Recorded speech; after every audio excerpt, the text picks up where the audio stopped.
All right, we're live. Welcome everyone to another show of the Savvy Real Estate Investor podcast. We have today with us Jen Falloon. She is the owner of Borsa Investments. They are a real estate investment and syndication company that own over 900 doors nationwide. They give busy professionals the opportunity to own real estate without being landlords. They rescue them from the volatile stock market and put them on a smooth racetrack to consistent passive income with strong back-end payouts and significant tax breaks. She loves teaching other syndicators effective ways to raise money. Jen, welcome to the show. Yay, thank you, Satch. I'm glad to be here. Awesome. We're glad to have you. Jen, we'd like to get straight into the meat and potatoes. Why don't you tell us a little bit into how did you get into real estate syndications? So totally was not my gig. My son was having problems getting into the military, and we were very transient at the time, and his paperwork kept getting lost, and so he came down and was very discouraged and said, "Look, I just want to let you know that if I get turned down one more time, that I'm going to commit suicide." Because I just there's no purpose for my life. Like, this was his purpose, this was his dream for many years. And he didn't say it attention seeking, like he truly meant it. And he was like, so whatever you need to do, to get prepared mentally, financially, get your shit together, because this is going to happen. And so as a mother, I was just distraught. I'm like, what do I do? And I just started praying. Like, I had been praying, like, please don't let this kid go in the military, because I was terrified. And then I started praying, like, anything to get him into the military. And so while all this was going on, my husband, we were new to San Antonio. My husband wanted to get into real estate. We'd had some bad experiences before, so I wasn't into it. And I had a very good job in the car dealership space um, I did the paperwork. I don't know why it's escaping me, but anyway, really good job. And my boss wouldn't let me go to this summit that my husband paid for, and we paid VIP, so it was like $1,000 a ticket. And so I told my son, I'm like, somebody has to go to this. So pack your bags. You're leaving for the weekend. He was like, this sounds terrible.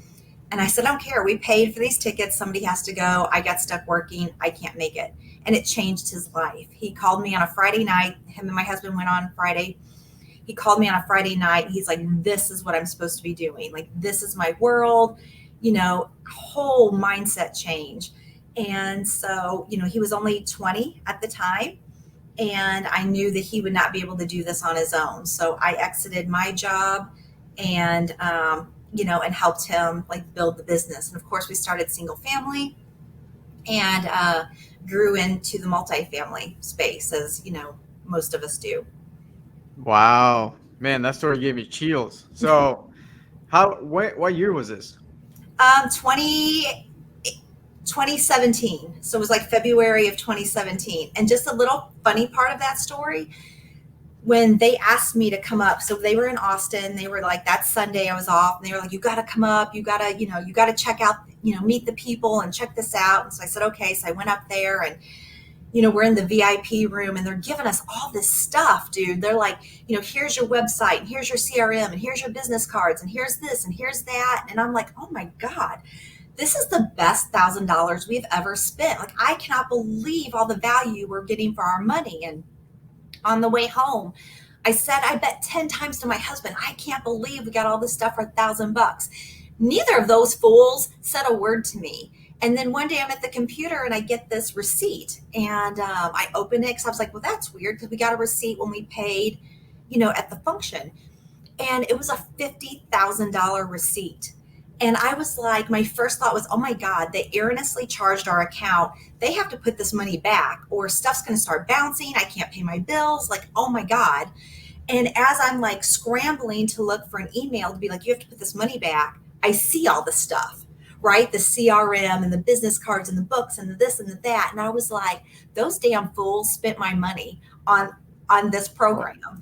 And I was furious. But at the end of the day, it was like, that 50 grand saved my son's life. Like, what oh yeah. parent wouldn't spend $50,000 a Oh, day to Mhm. save their child. But the shock of it and the deceit, that they deceived me. I was like, how many times did I say? And they were like, we were scared. We were scared to say. We thought we'd have a deal before the receipt came through. We'd put the money back.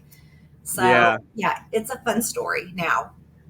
Hey, it worked. Like you said, your son is there. Who cares, right? If that's what it took, $50,000, charge me twice. Don't, Well, but yeah, I would. don't. But yeah, what boot camp was this? It was the Big Dog Boot Camp. They're local to the Texas market. Got it. Big dog boot camp. Cool. And it sounds like your whole family is involved in this. So you got your husband, your son, and you are doing this. Yes. So all are the three of you the ones that make up Borsa Investments, or is there more team members? No, it's us. We have like people in the background. So like I have my technology therapist and I have my marketing manager. But as far as like who Vorsa Investments is, it is myself, Eric, and Cameron. Wow, it's pretty cool. So you guys own 900 doors. And how long ago did you guys jump into the multifamily world from single family? 2019, so not quite even really a year. Well, probably about a year and a half. And again, that was by accident. Like I was invited to a boot camp. It was Corey Peterson. It was like the Kahuna boardroom. His wife Shelly is a good friend of mine. She invited me, and because I desperately wanted to be friends with her, I went. But I didn't think I was going to get anything out of it. I wasn't an accredited investor. I didn't know anything about multifamily. As far as I was concerned, there was no way we had the liquidity or the knowledge to invest in multifamily. I just went to forge that relationship. And my husband is a CPA and comptroller of car dealerships. So he's a numbers guy. He's a spreadsheet guy. He's an Excel guy. And when I'm sitting there in this training, I was like, holy cow, this is where we're supposed to be. Like, this is going to change our life. And so I asked Shelly, I'm like, can I come to the next boardroom? But can I please bring my husband? He has to be here. He has to see this. She said, of course. And this was in the boot camp I went to was in July of 2019. The next one was going to be in October of 19. And it was the same week we were supposed to be in Jamaica. And so we had a decision to make. And so we canceled our Jamaica trip to be in Phoenix to do the boardroom. And of course, it was life changing. Wow, that's awesome. And what do you think, if knowing what you know now, would have you started in single family, or would have you gone straight to multifamily? Yeah. So multifamily is so much easier. And, the stress level, well, the daily stress level is significantly less, right? Because when you're in single family, it's like you're constantly hustling for the next deal, right? There's no reprieve between deals. It's constant. Where in multifamily, you're hustling for 60, 90 days, and then you get to breathe for a minute, right? Before the next deal comes. And then, but we're always trying to build our funnel, but to me, it's fun. So I'm the networker. I'm the social butterfly. I'm the one that's out doing events and bringing in the money. So to me, I get paid to party, meet people, make friends. Like I love it. And then, the stress kind of continues when you have to actually get those people to put the money in the fund, right?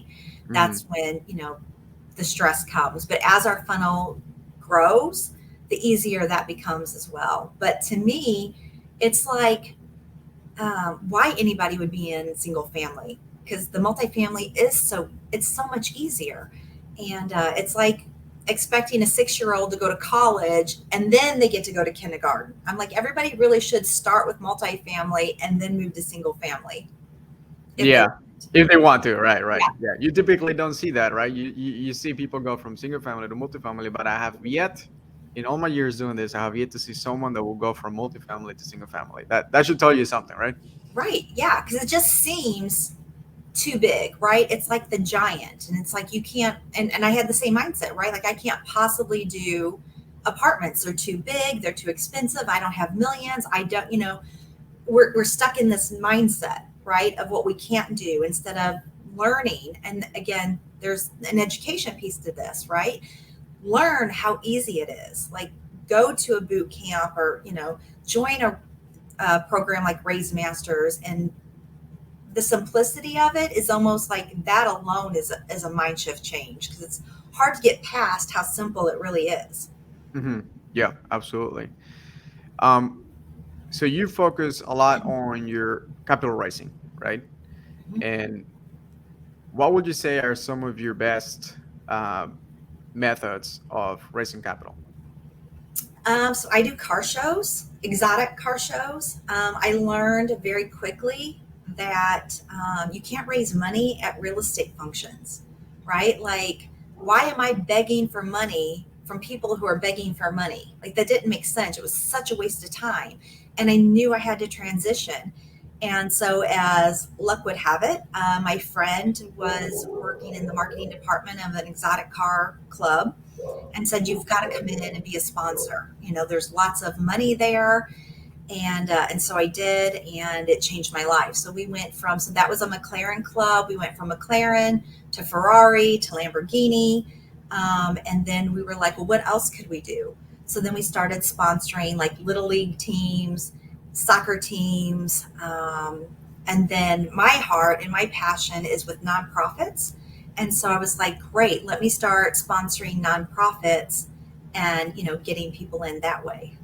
So it's like, my focus is where are the fun people that are smart but have dumb money, and and where are they, and like where do I want to be, right? So I just kind of connect those dots, and those are my investors. Love it. Yeah. Yeah. I mean, you're absolutely right. People that go to real estate networking events, most of the time, it's just people that are looking for the same things. It's almost like, hey, why am I talking to you here? You're looking for the same thing I'm looking for. We should both go somewhere else. So that's awesome. Are most of the deals, talk to me a little bit more about the deals that you guys are doing. Like, what's your investment criteria? Where are you mostly investing in? Do you work with the same syndicators all the time? Yeah, so I have investor partners because, of course, this is a team sport, right? Like I could not do this on my own, or at least not right now. Like I'm still in kind of an infantile stage. So we do partner. We have investor partners. We're in Georgia, Louisiana, Houston, Texas, Iowa, Indiana, Oklahoma, Arizona. So we're a little bit of everywhere. Our buy box is pretty much the same as everybody else's, 100+ doors, deferred in maintenance and management. Typically C class with a significant value add place, so we can bump it up to B class. And then a typical deal looks like 8% preferred, as been the past, and usually 70/30 split, 80/20 split. Yeah, got it. Are you seeing the most deals? Are they hitting the pref right now or not? Oh, absolutely. All right. Yeah, cool. Awesome. Yeah, we haven't had luck like most of the deals that we're doing. I mean, we still do like a 6% preferred return or 7%, but we're only hitting like 3 to 4%. So it's just getting accrued. So um, Sure. And usually, I mean, and again, every deal is different, but that first year is always a tough year anyway, right? Because you're fixing all the problems, and depending on how significant those problems are, you might not get a payout at all the first year, but we make that up year 2, 3, 4, 5, certainly on the back end. yeah, absolutely. What do you think? So why do you focus on 100+ doors? That's kind of the sweet spot that pays for a good management company. Yep. We don't mind paying. You get what you pay for, right? So I want a good management company, and they're going to cost. So the 100+ doors, covers the cost of that management company. Yeah. Yeah. Yeah. I love that. Once you get economies of scale, things are getting, you can afford better things, right? The bigger you go. Right. And it's kind of a safe spot. Not that we're really allowed to say safe, but you know, smaller units, you have 3 or 4 people move out at one time, that can take a significant hit, right? So if you have 100+ doors, 3 or 4 people move out, that hit doesn't is not as significant, right? And you can turn those quickly, get new tenants in, and it just seems to be, the safer Yeah. between big and small. Yeah, and it totally makes sense, right? You got a duplex, one person leaves, you're down to 50% occupancy, and you might not even cover the mortgage at that point, right? You got 100 units, five people leave, you're still at 95%. Um, awesome, love it. So you're doing C class, and you can turn to be 8% pref, 70/30 or 80/20, one of those typical things. And I like to do very typical splits just because most people have are it's the one that they're used to. Once you start throwing out their complicated hurdles and waterfalls and things like that, I think people start losing you and they don't understand the setup, right? So I think keeping it simple is the best. Are most of your investor base accredited or non-accredited investors? Non-accredited by Okay. far. So we're, again, as we grow, we are starting to target and know how to better target accredited investors. But right now, again, like most people just starting out, their family, friends, um, family and friends of family and friends, and so Yeah, it's pretty much been our network. But as we do more events, as our name gets out there, we are drawing in more accredited investors. yeah, love it. So something for the audience to know is that can you break down the 506B for the audience that may not know what that might be in that way? Because they need to establish a relationship with you before you can even send them any deals, right? So, Yeah, so a 506B is for non-accredited investors. So, your and I don't know the exact criteria, but you make less than, I think, $250,000 a year. You don't have a lot in assets. There's not a lot of liquidity, right? But you have, like, especially people that have like a dormant 401k or IRA, it's just sitting there, money in a savings account, money under your mattress. We just educate you on what it is to be an investor or in a syndication, and it's really geared for people that don't have $500,000, but say they have 50,000. And so those are the people that we bring in, and we grow their wealth, and hopefully we, of course we're going to do a good job, but eventually we grow you into an accredited investor. yeah, yeah, absolutely. So then it's important for you guys, if anybody's interested in connecting with, and I hope you do, you connect with Jen over here, uh, reach out to her and establish a relationship with her, because if she cannot you cannot invest in her deals if she's doing a 506B offering. You need to have a pre-existing relationship with her, and then you can show them your deals that you have, right?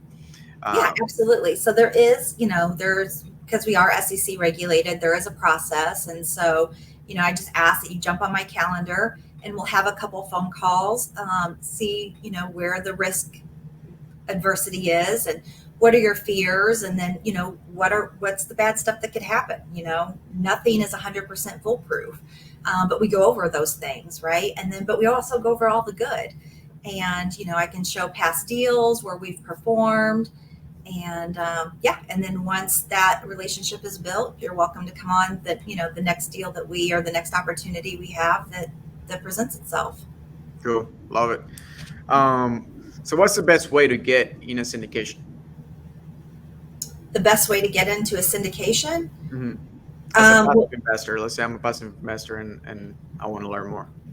yeah, so jump on my website at www.vorsainvestments.com. Like, check the website out, like, see who the team is, see past deals we've done, get on the calendar, ask to see the performance of our past deals. And whether you invest with me or Satch or anybody else, like, vet your syndicator well, right? Ask for references. I'm happy. I love giving out, past investors information. I have a Google page, right? A Google business review page. Like, go on there, read the reviews, reach out to those people, ask, get the backstory of everything, right? And I always encourage any investor, like, let's go visit a property. Like, what property do we have that's nearest you? Let's go look at it. And that's the beautiful thing about investing in hard assets. You actually get to go, right? Like, you own a piece of that building. Go visit it. Go see, go meet the management, see if you like them, see for yourself where your money is. Right, right, exactly.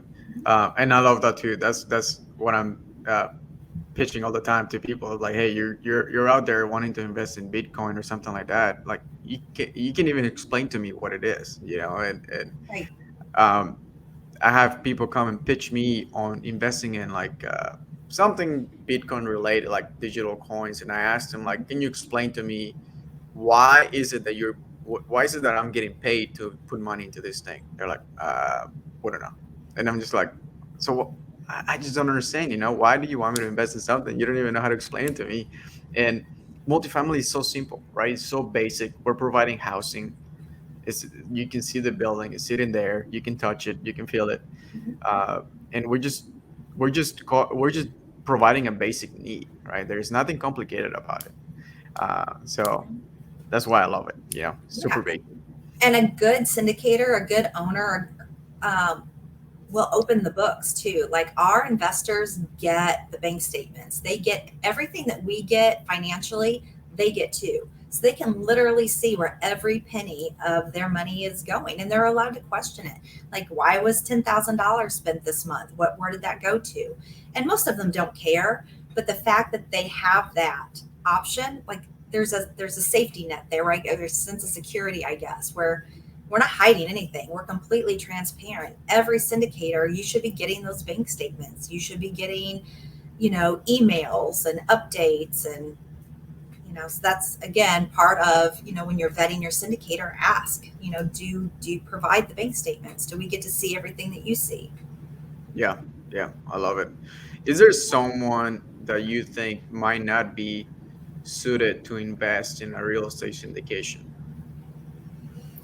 Um, a lot of that would be like personality, I guess, right? So, if there are people that are just scared of life, period, right? Those are probably not people that, you want in your syndication, right? Like I love when my investors call me.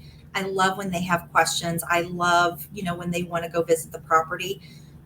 But there's, could be that one person that's like calling you on weekends, calling you at 10 o'clock at night. They've combed through the, financial statements, and they're like freaking out because they can't tie like 10 cents to, the ledgers, or, it's just like, there are just some people that, should not be in any In anything. anything, right? Like those are the people. Just put your money under the mattress, and you know where it is, and it's safe. So, but those are people. We don't know where that mindset comes from, right? There's obviously some childhood trauma or some sort of fear around money, and losing money. And so those are people that I would probably say would not be fit for a syndication. But um, I think most people are well aware that there is risk involved, and we try to mitigate that risk and underwrite those risks as best we can. We always underwrite worst case scenario, and so we we try to give them the best underwriting, the safest. I know we're really not supposed to say that, but I mean, it's kind of what it is. Like, as far as investments out there, we try to give them the best bang for their buck. Yeah, absolutely. And I always ask, and I would like to add to you asked for you said to ask for references to syndicators, right? Of other investors that have invested in their deals, what kind of experience they had.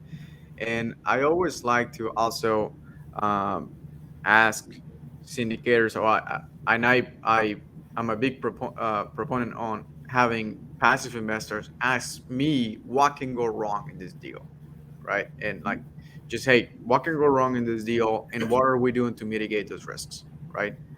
Because we know there's always things that can go wrong in deals, but as long as we're taking appropriate action to mitigate those risks, at least you can see that, hey, these guys are being proactive. There's risks and everything, but as long as you're aware, you bring it up. I'm not trying to say, hey, there's absolutely no risk, and I'm trying to hide it. I'm like, hey, there's some risks. These are the possibilities.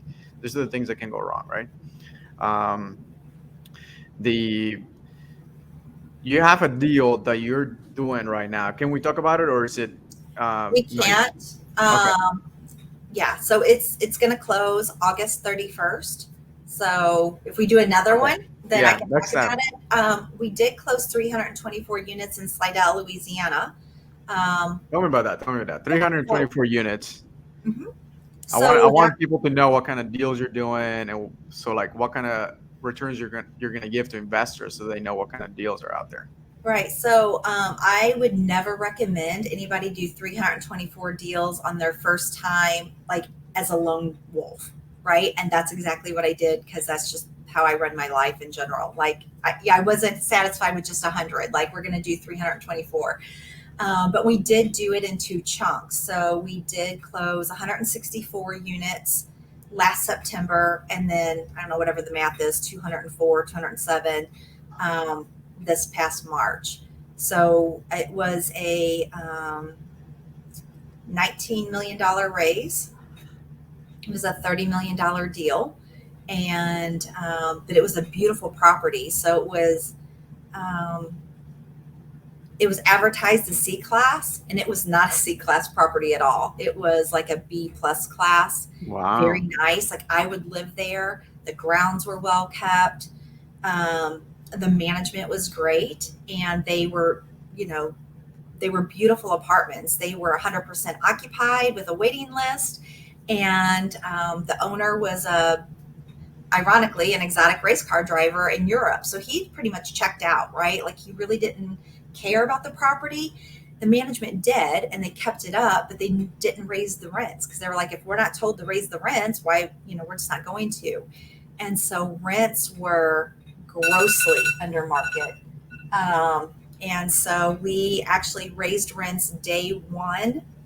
I think it was like $250 a door, which we would never do under normal circumstances. But it was so low that we were able to do that. Nobody left, and we're still about $250 under market. So there's nowhere they can Wow. go. Like, even with that rent hike, there's nowhere they can go that they're going to pay cheaper rent. Now, from here on, we'll kind of titrate it up. We're not going to hit them like that again. But they had been told, like, we worked on this deal for almost a year.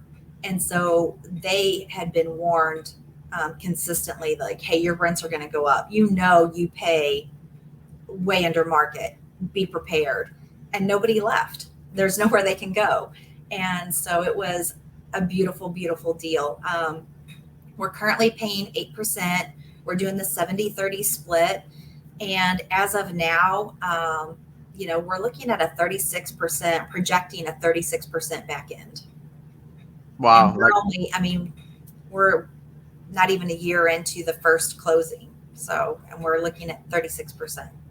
wow, that's awesome. Are you guys, I'm assuming this is a value add move, right? Obviously, you guys are doing a raising rents in, um, is this a 5-year project? We have underwritten it for 5 years. We don't expect to keep it then. Like, we already have people coming, and once they hit our number, so we really want to exit with a $10 million uh, profit. Once they hit that number, we're out.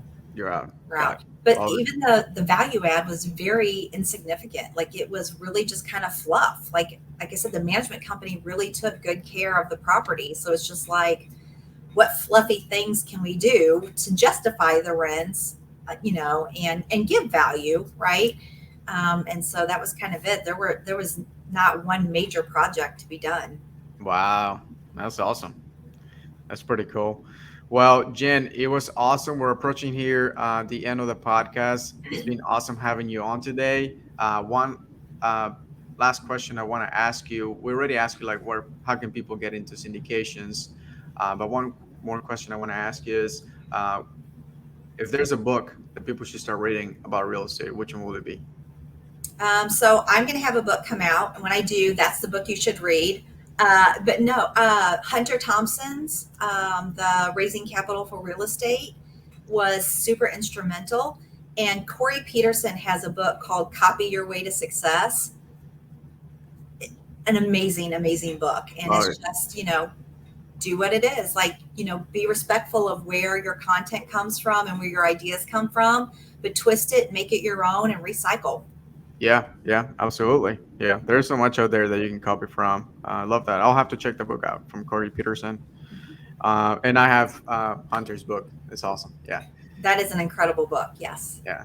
Well, Jen, it was awesome having you on today. We'll have to have you on again so that once you close on this deal, we can talk about it. And please, anyone that wants to reach out to Jen, you can find more information about her and sign up for her list, like we spoke about.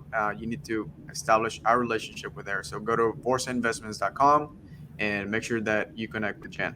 Jen, Thank we'll see you you. next time. Thank you.